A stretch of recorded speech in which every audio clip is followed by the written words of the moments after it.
আসসালামু আলাইকুম। আজকে তোমাদের সাথে শেয়ার করব কিভাবে খুবই কম খরচে এবং কম সময়ে তোমরা ঘরে বসে কোকোলা নুডলস বানাতে পারো।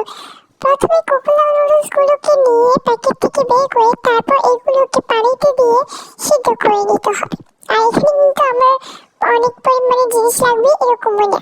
তারপর এখানে যেহেতু আমার নুডলসের প্যাকেট একটা, তাই এখানে আলু নিয়েছি যাতে বেশি করে হয়, অনেকজন মিলে খুবই অনায়াসেই খেতে পারে। তারপর এগুলোকে আলু যে সরঞ্জামগুলো ছিল, আলু, পেঁয়াজ, টমেটো, কাঁচামরিচ, ধনে পাতা সবকিছু তেলের ভিতর দিয়ে ভেজে লালচে করে তারপর হলুদ দিয়েছি। এখানে মরিচের গুঁড়োটা ব্যবহার করা হবে না, কারণ যেহেতু আমরা কাঁচামরিচ দিয়েছি তাই।